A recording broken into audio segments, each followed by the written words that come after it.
La dernière fois, je vous ai présenté le site web factcheckinglaunch.ca. Je vous ai expliqué en quelques minutes les grands points du site, comme quoi il s'agit d'un site de partage d'informations, un site sur lequel il existe un forum de débat et que nous allons pouvoir débattre sur n'importe quel sujet, en autant que c'est fait dans le respect.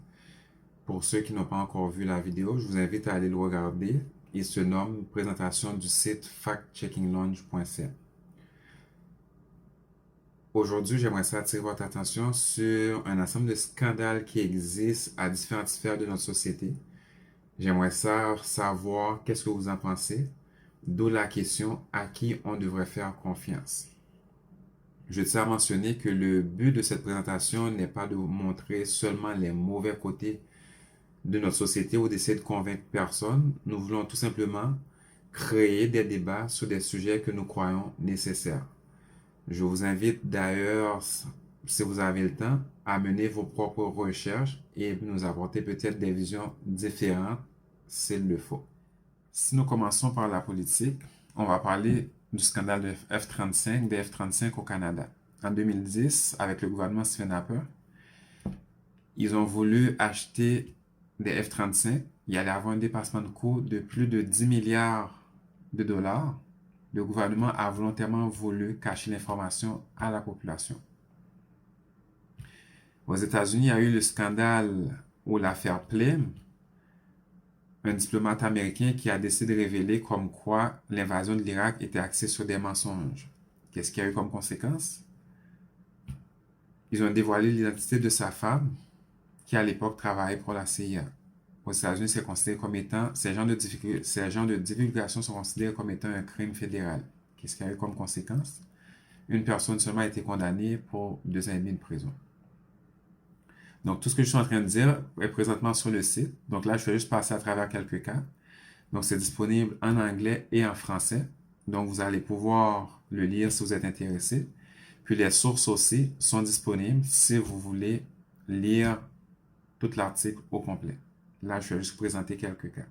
Maintenant, si nous parlons santé, Johnson Johnson, ils ont été condamnés à verser 2,1 milliards aux États-Unis pour avoir vendu du talc, un produit considéré comme étant cancérigène.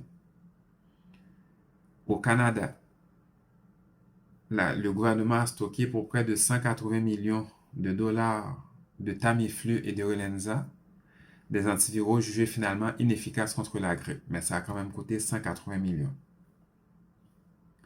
Maintenant, si nous décidons de parler de COVID-19, je sais que c'est un sujet sensible, donc je tiens à mentionner que je ne suis pas contre les vaccins. Je suis tout à fait conscient, dans le passé, il y a eu des vaccins qui ont sauvé énormément de vies. Mais avec tout ce qui se passe, je me questionne quand même. Je pense que c'est quand même bien d'avoir un esprit critique. La compagnie Gilead a vendu 500 000 doses de Remdesivir à l'Union européenne pour 1 milliard d'euros, un médicament jugé efficace contre la COVID-19. Le Remdesivir a été autorisé par l'OMS, ça a été autorisé par Santé Canada, pour finalement mentionner plus tard comme quoi le Remdesivir est inefficace contre la COVID-19. Sauf que ça a coûté 1 milliard d'euros à l'Union européenne. Maintenant, on a tous entendu parler du docteur Didier Raoult qui mentionnait comme quoi l'hydroxychloroquine est efficace contre la COVID-19.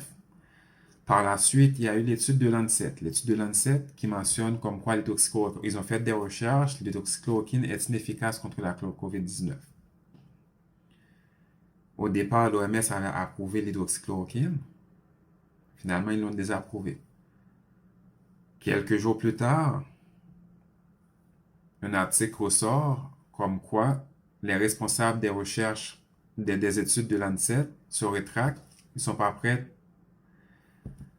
à dire que l'hydroxychloroquine est inefficace. Sauf que ça a été enlevé par l'OMS et donc on ne peut plus l'utiliser. Maintenant, la question que je me pose, qu'est-ce qui nous prouve que maintenant pour le vaccin Pfizer ou le vaccin Moderna, sans compter les autres vaccins qui vont sortir, qu'est-ce qui prouve que ce n'est pas la même chose? Est-ce que réellement les compagnies pharmaceutiques sont là pour la population ou ils voient avant tout l'argent à faire derrière tout ça? Donc, je mentionne encore que je ne suis pas contre les vaccins, mais avec autant de scandales, je crois que ça vaut la peine de se questionner. Donc, j'aimerais savoir qu'est-ce que vous en pensez. Si nous parlons maintenant de la guerre. En 2003, il y a eu la guerre, l'invasion de l'Irak par les États-Unis. Juste avant cette guerre, il y a eu Colin Powell, l'ancien secrétaire d'État américain, qui a présenté devant l'ONU des preuves comme quoi l'Irak possède des armes à destruction massive. Quelques jours plus tard, Colin Powell démissionne parce que les preuves étaient fausses.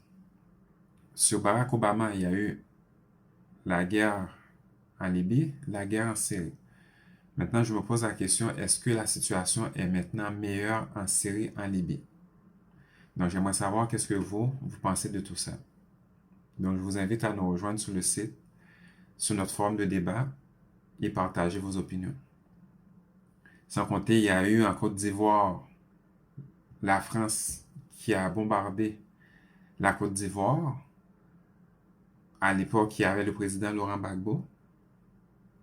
Je vous invite à aller lire plus si toutefois vous êtes intéressé. Donc maintenant, la question que je me pose, quel est le but de la France derrière tout ça? Pourquoi enlever Laurent Gbagbo? Pourquoi vouloir enlever Laurent Gbagbo et mettre Alassane Ouattara alors que la Côte d'Ivoire est un pays indépendant? Donc là, je vous ai présenté juste quelques sujets.